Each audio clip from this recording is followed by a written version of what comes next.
Hello ब्रुन, आपका बार फिर से तुलिप सेंटर में स्वागत है। आज की इस वीडियो में मैं आपको कूलाम का नियम बताने वाला हूँ, जो कि एग्जाम की दृष्टि से बहुत ज़्यादा इंपॉर्टेंट है और ये मैं गारंटी लेता हूँ कि आपको ये समझ में भी ज़रूर आएगा। आई होप आप सब इसको लास्ट तक जरूर देखेंगे, क्योंकि ये कूलाम का नियम है और ये एग्जाम की दृष्टि से जो अभी मैं बताया कि बहुत ज़्यादा इंपॉर्टेंट है, तो इसलिए वेरी वेरी मोस्ट इंपॉर्टेंट मैं आपके लिए अब इम्पॉर्टेंट भी लेकर आ रहा हूँ ना।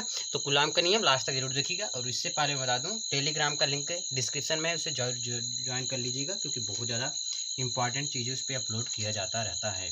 देखिए इसमें क्या है, दो बिंदुओं आवेशों के बीच लगने वाला आकर्षण तथा प्रतिकर्षण। रटना नहीं है, मैं गारंटी लेता हूँ समझ में आएगा आपको। रटना मत, इसको बिल्कुल भी मत रटना, ठीक है। दो बिंदु आवेशों के बीच लगने वाला आकर्षण तथा प्रतिकर्षण बल उनके गुणनफल के अनुक्रमानुपाती तथा उनके बीच की दूरी के व्युत्क्रमानुपाती होता है। ध्यान से समझिएगा। मान लेते हैं कोई यह दो बिंदु है, एक बिंदु यहाँ पर है और एक बिंदु यहाँ पर है। इन दो बिंदुओं के बीच की दूरी मान लेते हैं हम क्या है, बीच की दूरी मान लेते हैं हम r है। क्लियर। एक होगा आपका Q1 होगा और एक क्या होगा, Q2 होगा। इतना समझ में आया ना। दो बिंदु है, दोनों बिंदुओं के बीच की दूरी क्या है, r है। समझ में आया। माना ऐसे लिख दीजिएगा, यदि दो बिंदु Q1 और Q2 इनके बीच की दूरी r हो तो इसमें लगने वाला आकर्षण तथा प्रतिकर्षण बल क्या होगा, है ना।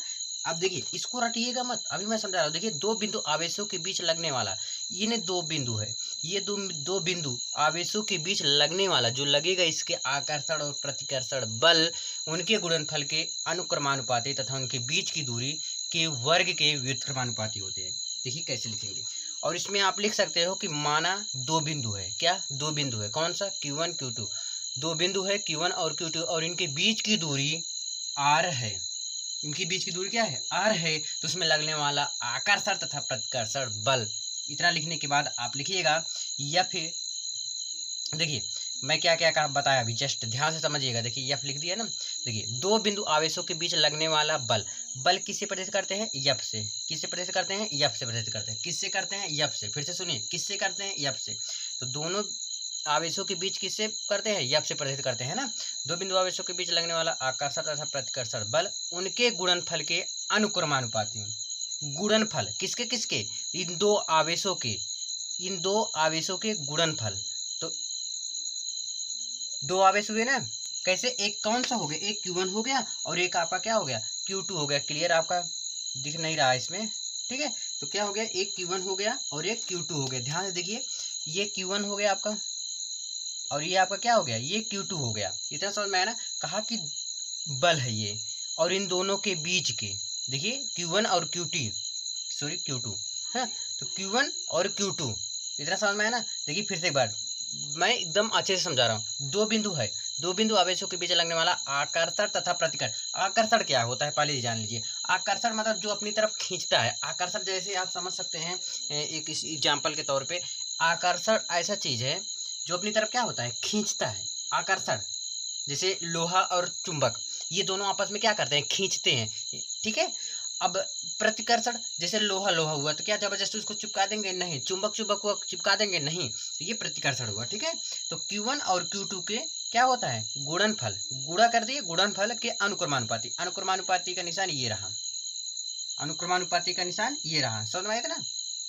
फिर से देखिए, इन दोनों आवेशों के बीच के गुणनफल के अनुक्रमानुपाती। देखिए दो आवेशों के बीच, दो आवेश है ना, Q क्या होता है, आवेश होता है, मात्रा कूलाम हुआ आवेश का। क्लियर। तो दो बिंदु आवेशों के बीच लगने वाले बल के अनुक्रमानुपाती। बल यह क्या होता है, बल होता है, फोकस होता है, बल होता है ना, के अनुक्रमानुपाती।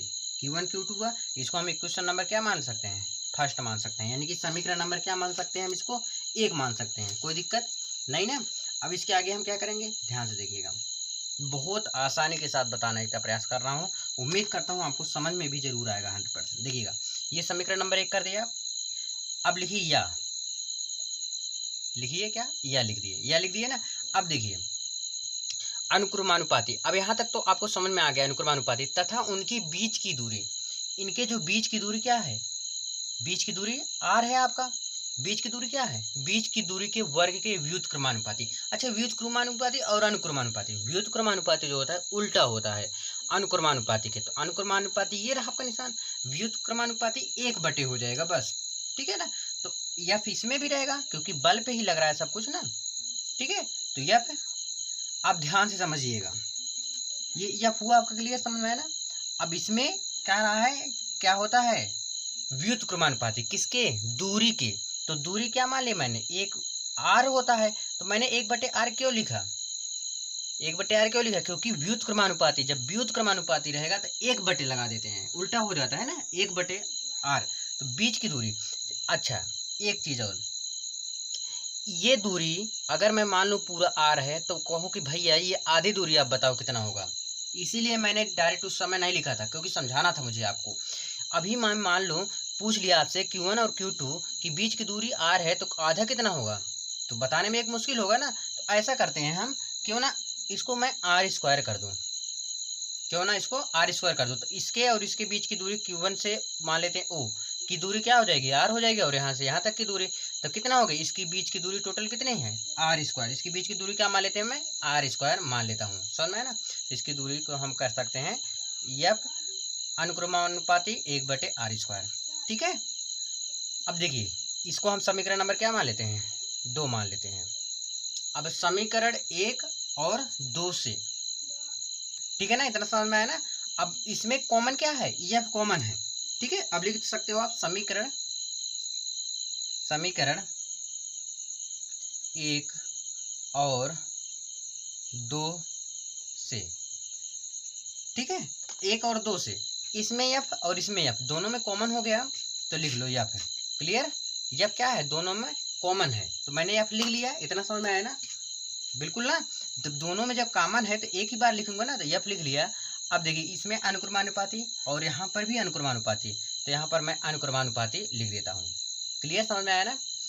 अब Q1 Q2 है, Q1 Q2 बटे क्यों, r² है, तो r² मैंने कर दिया 1/r², तो 1 का इसमें मैंने गुणा करा दिया, तो 1 का गुणा कराने पर वही चीज होगा। तो एफ अनुक्रमानुपात Q1 Q2/r² हो गया, समझ में आया ना, आया समझ में, है आसान। नहीं तो आप इसको ऐसे अगर समझना चाहें तो कर सकते हैं कि एफ अनुक्रमानुपाती Q1 Q2 गुणे 1/r², क्योंकि देखिए एफ दोनों में तो कॉमन हो गया, Q1 Q2 पहले लिख दिया, फिर गुणे, फिर 1/r² लिख दिया, फिर यही चीज़ तो इसमें गुणा हो जाएगा, Q1 Q2 का 1 में करेंगे तो Q1 Q2 हो गया, और r² तो r² ही बचेगा।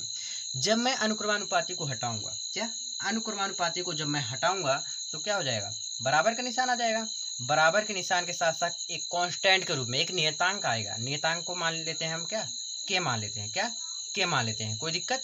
तो यहाँ पर मैंने क्या मान लिया, के मान लिया, तो यहाँ पर मैंने क्या लिख दिया, के into Q1 Q2/r², Q1 Q2/r², ये हो गया,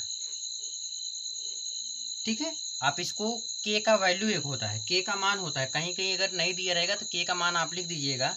आप इसको ऐसे भी लिख सकते हैं, यह बराबर 9.0 गुणे 10 के घाते 9 कोष्टक में Q1 Q2/r², इसको Q1 Q2/r² लिख सकते हो ना, के की जगह पर 9.0 गुणे 10 के घाते 9, और यहाँ पर के जो आपका था ये क्या था, के अनुक्रमानुपाती है, यानी कि एक नियतांक है, एक कांस्टेंट है, ठीक है ना। के का मान क्या होता है, 9.0 गुणे 10 घाते 9। अगर ऐसे ही आ गया कि के का मान क्या होता है तो ऐसे आप लिख दीजिए, एक भी चीज़ नहीं छोड़ूंगा इसमें मैं, ध्यान दीजिएगा। के बराबर क्या होता है, 9.0 गुणे 10 की घाते 9, ठीक है, तो लिख देते हैं 9 हो गया, ठीक है। अब इतना समझ में है ना। और अगर इसमें पूछ लिया कि न्यूटन है, क्या है, कैसे है, तो इसका जो मात्रक होता है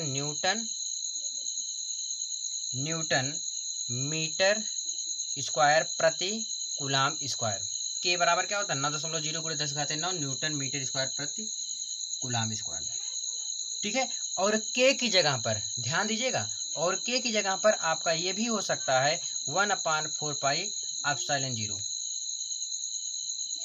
ये भी रख सकता हूं मैं के की जगह पर, ठीक है। तो के की जगह पर क्या रख दिया, 1/4πε0 भी रख सकता हूँ। तो यहाँ पर मैं रख दूं अगर, तो हमारा एक फॉर्मूला ये भी तैयार हो रहा है, equal to 1/4πε0 into Q1 Q2/r², एक फॉर्मूला आपका ये भी तैयार हो गया, ये भी बहुत ज़्यादा इंपॉर्टेंट है, ठीक है ना। हो गया क्लियर? बस इस वीडियो में इतना ही था। मिलते हैं नेक्स्ट वीडियो में। प्लीज़ अगर आपको समझ में आया तो लाइक शेयर कमेंट करके ज़रूर बताइएगा। मिलते हैं।